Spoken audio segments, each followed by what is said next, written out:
Ayan, good morning. Ayan, meron tayong bagong pasyente na naman. First time tayong nakatanggap ng ganitong trabaho. Isang weighing scale na hanging type kung tawagin. Ayan. Magandang klase ito guys. Nutix ang brand. Isa sa mga pinakamatitibay na timbangan na meron tayo dito sa Pilipinas. Actually Japan siya, Japan technology siya kaya matibay. Siguro ang edad nitong timbangan na to mga nasa 10 taon na mahigit, hindi lang. Bira na kasi yung ganyang na ganyang itsura ng Nutix. Marami pa rin pero hindi ganyan itsura. Parang kung pag tingnan mo parang vintage na siya, pero matibay siya guys. Yan naka pa siya, meron pa siyang seal ng calibration. Yan. Kinakalibrate kasi lalo pag yung may tindahan tayo sa mga palengke. Yan, batas kasi ng DTI ayan eh. Ayan. So kailangan ng calibrate. May petsa pa siya hanggang 2025 pa siya. Ang problema nito guys ay nalaglag daw to habang ginagamit sa pagtimbang ng mabibigat na mga karne, ganyan. Bumigay daw yung hook na nakakabit. So ayan, tinanggal ko muna yung selyo niya, yung pinakang sticker galing sa City Hall. Ayan. May nakalagay doon na 2024 hanggang 2025. So pasok pa siya, kaya pwede pa siyang magamit. Ayan, kasi sa mga inspection tinitingnan yan. Ayan, so bubuksan natin siya kasi nawala sa dial yung ano niya, nawala sa sentro. Nawala sa sentro yung dial niya. So hindi na siya tama sa pagtimbang siyempre. Yan yung mga tornilyo guys, sa sobrang luma, kinalawang na. Sinusubukan kong tanggalin, hindi na kaya ng screw dahil halos wala na. Ang cutter ayaw na rin tablan, sobrang nipis na nung screw. So pinersa ko na lang guys. At gawan ko na lang ng paraan mamaya para matakpan niya kasi may salamin yan eh, no? Yan. Tabi muna natin yan para baka madisgrasya. Kailangan matanggal natin yung pinakang dial niya, tapos tanggal natin yung pinakang ano niya, yung plate niya, yung pinakang tawag yan, gradual scale, ano ko natawag dyan. Yan yung relos. Yan. So tanggalin natin dalawang screw para makita natin sa loob. Karamihan yung ganyan, yung pag nabagsak nawawala lang yun sa ano, sa gear. Maring kasi may ngipin yan eh, may ngipin yan na parang talim na lagari, tapos meron siyang gear pa nakasama. Yun ang kontra niya. So pag nabagsak nawawala sa tamang sentro yung sa ngipin niya. Sa pag-check ko guys, okay naman. Siguro nga sa pagkabagsak lang nawala sa align yung pinakangipin. Ibabalik ko lang yung pinakang dial niya, pinakang kamay para sumentro. Ayan o. Kunting adjust lang yan. Ayan o. Kunting adjust lang. Kasi okay pa naman yung loob. Hindi pa naman kalawang. Tsaka okay pa yung gear niya. Pag i-video yung gear niya hindi na maganda, sala na sa ano yun, sa pagtimbang. So gagawin natin yan, linisin lang natin, tapos lagyan natin ng konting langis yung gear para suwabe yung pag-ikot. Ayan. Langis lang. May nagawa na ako mga timbangan pero yung mga ano lang, yung mga table ano lang kung tawagin, yung maliliit lang. Mga timbangan ng bigas. Para men kasi nagiging problema niya yung yung mga spring pag kinalawang na, siyempre calibrated yan eh. Yung spring yan eh kailangan tama yung pinakang tension niya. Kasi ito naman maganda naman yung loob.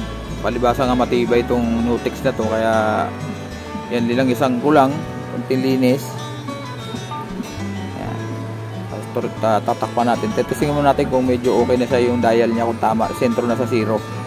Importante kasi sumentro siya sa 0. Kahit anong hatak mo, kailangan pagbalik 0 pa rin siya.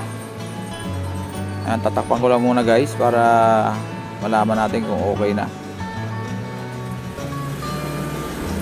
Mahirap pag yung nasira yung gear kasi yung pinakang gear niya kailangan papalitan talaga ng bago. Medyo mahal yun guys dahil branded yan. balik natin yung pinakang kamay. Siyempre higpitan natin. Natin ng ano, ng nut, pinakang lock niya. Guys.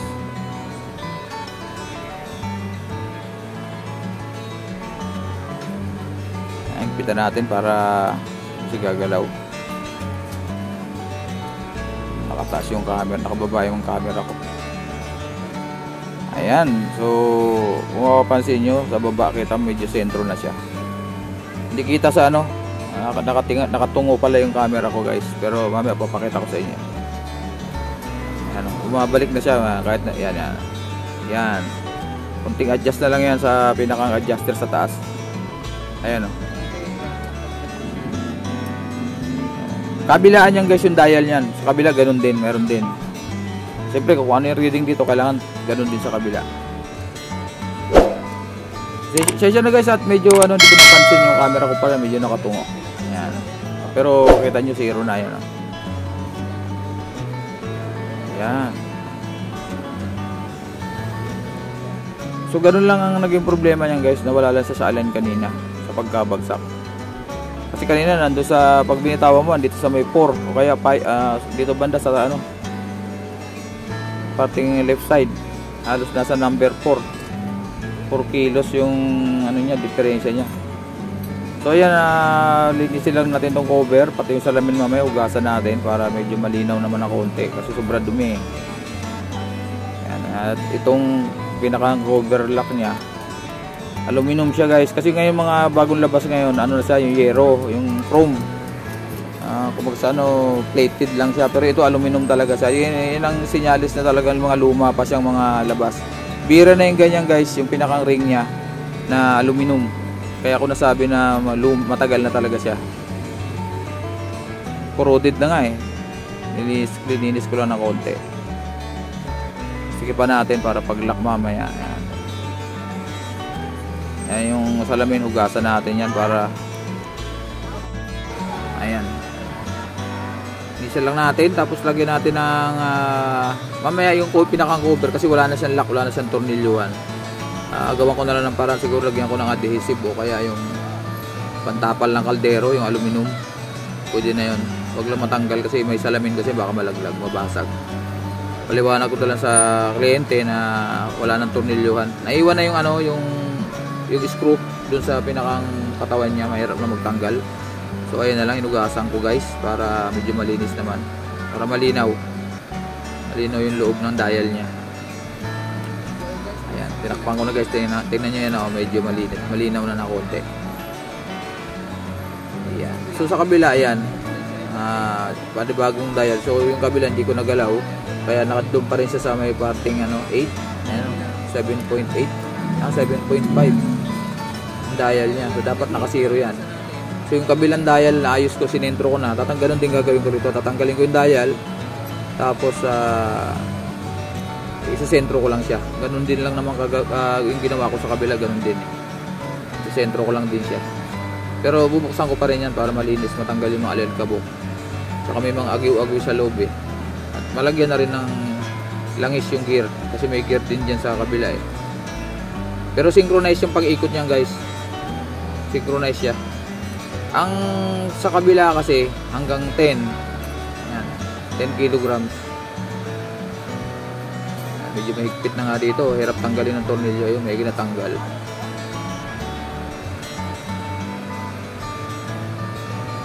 Hindi talaga ako gumagawa ng ganito guys.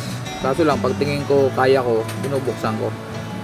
Sinasabi ko naman sa may-ari na dalhin sa pagawaan, pero sabi kaya mo yan, malaking tiwala, di sige.